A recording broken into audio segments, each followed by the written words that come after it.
Hi guys! For today's vlog, so, samahan nyo ako sa aking gagawin ngayon. Samahan para man makakapag-vlog ako kapag may ginagawa na. So, for today's video, and share ko lang sa inyo itong aming maliit na apartment.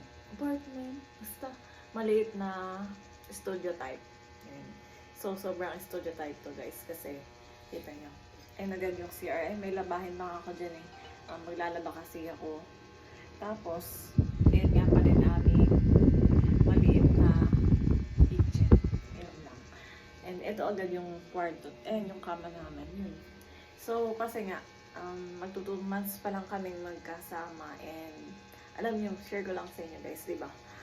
Mas okay talaga na nakabukod kapag mag-aasawa ka. Kasi, syempre, like sa girl, medyo ano yan, mag-a-adjust siya ng malala. Ganun malala. So, ayun. Kasi kapag nakabukod kayo, magagawa niyo yung gusto niyo.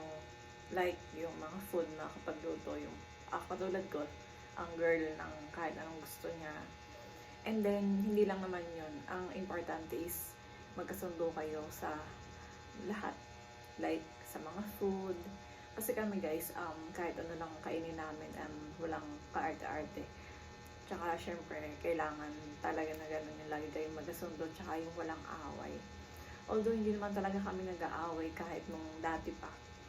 Then ngayon, mas umokay na mas nakilala yung isa't isa, na gano'n yung ano. Tapos alam niyo yung chill lang.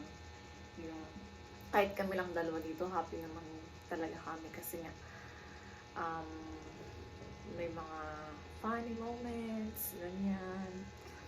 Basta yung nagkakasundo sa lahat. Yun yung talagang gusto ko kasi. Yung chill relationship. Tapos walang away. And lalong higit guys, hindi nag-aaway about money, ganun. Tsaka, syempre nagtitipid din naman talaga kami. Tapos, pangit din kasi kapag or away-away yung katulad yung may involved ng pera, ganun. Kasi kami, hindi naman kami ganun. Tsaka, sabi nga niya, kung kahit ano lang daw pala ay kaya kong kainin, ganun.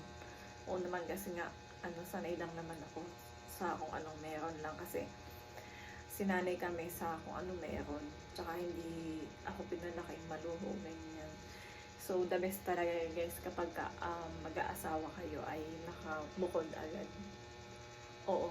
Yung kahit ako nga kahit sa kubo lang ganun, basta mahalaga ay nakabukod.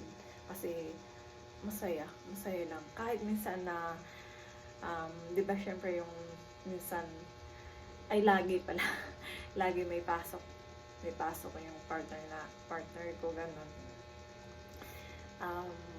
Ako lang mag-isa dito kasi nga hindi pa ako na-apply ng work. Medyo sad. Ang ginagawa ko na lang ay magpapaka-busy na ililinis ng bahay. Then after that, manonood na lang sa cellphone ko. So yun, share ko lang sa inyo. Kaya pala sabi nga nila, mas importante yung nakabukod ka. The best talaga guys kapag nakabukod. So, yun lang. Nag-update lang ako. Bye!